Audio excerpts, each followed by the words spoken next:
Maaga ako nakaabang mga kalagalag dito sa daanan ng bus papunta ng Lopez, Quezon dahil ako ay maghahatid ng 4 na piraso ng labuyo. Bali magpa-partner to. Ang isang kahon na to ay yung partner. At isa naman na yun ay mag-partner din. Ito ay dadaling ko doon sa Quezon nga sa farm ni Bon Jovi. Ito ay napaibigan ni Bon Jovi na mga labuyo ko at siya ngayon ay nandun sa bansang Israel. At ako'y personal na gusto niya maghatid ng kanyang mga napaibigan na mga labuyo. At doon nga mga kalagalag sa farm niya ay nagpasadyasa ng magandang kulungan ito. At makikita natin doon ng harapan ang ating mga dalang labuyo para sa kanya. At doon na lang tayo mga kalagalag mag-abang-abang para na makita natin ang laman ng mga box na to na mga pure labuyo.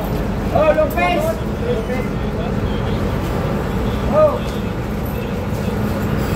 Ano na?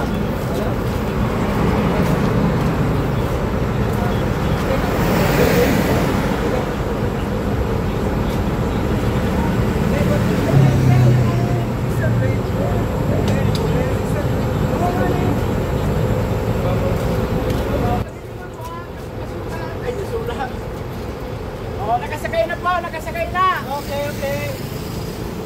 Oh, nasa vlog tayo ha, RMB.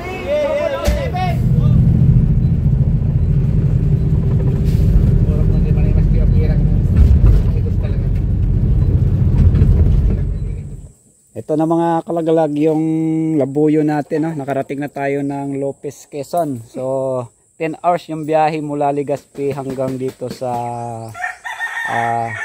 Lopez, Quezon nga mga kalagalag. At ito, nakita nyo yan. Ayan yung kulungan ni Bon Jovi na paglalagyan ng mga labuyo. At meron na rin mga nasa loob. May mga Texas ano.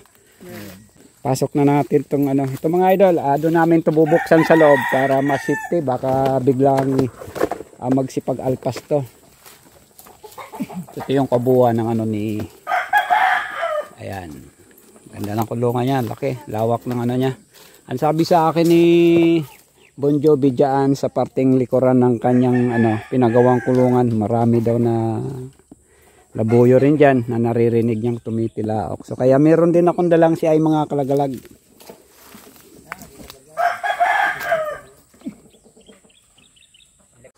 Ayan, bukas na yung kulungan. Pasok natin ito mga idol. Ito. Bukod naman, may kulungan ng sarili doon. Meron mga panabong Texas yan. Ito. Marami. Ayun. Dito to sa dito namin mga idol lalagay yung labuyo. Siguradong walang butas. Kaya ito yan, separate pala. Dalawang partition tong pinagawang kulungan ni idol. Itong mag-asawa isa ay doon na ilalagay mga kalagalag. So, kasi yung kulungan niya dubli-dubli. Kung umalpas pa ito hindi ko makakawala.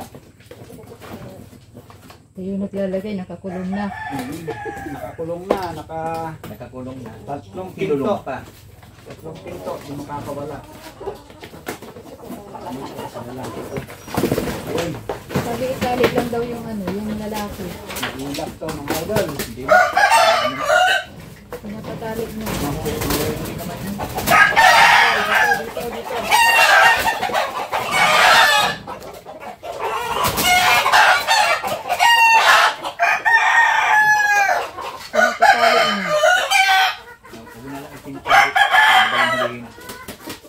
Wag na tagalan ang tali.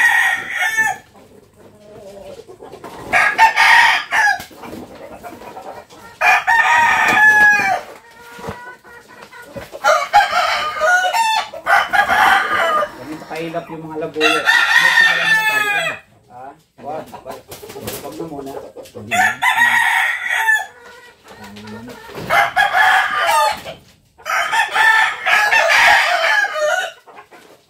Yung isang kahon.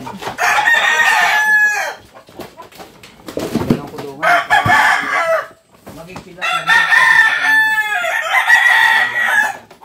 Saan naman to? Lagay nyo na lang naman dyan ng harang. Hindi sila baka maglalaban sila dito.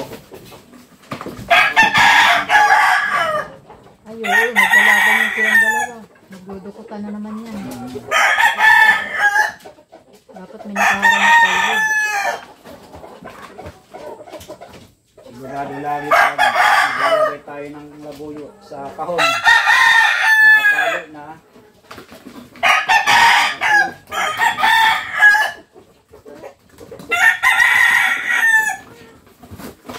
Ayan. Lalaban nyo.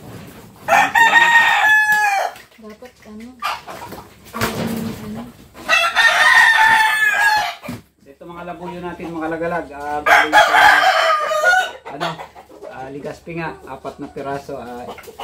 Personal kong deliver dito sa lugar ni Bon Jovi. Maya nga lang ako ay uwi nga dahil dito sinatid ko lang para nga makarating dito sa Lopez Quezon. Ayan, mga ano talaga sila. Gusto kong kumawala ng isa yan.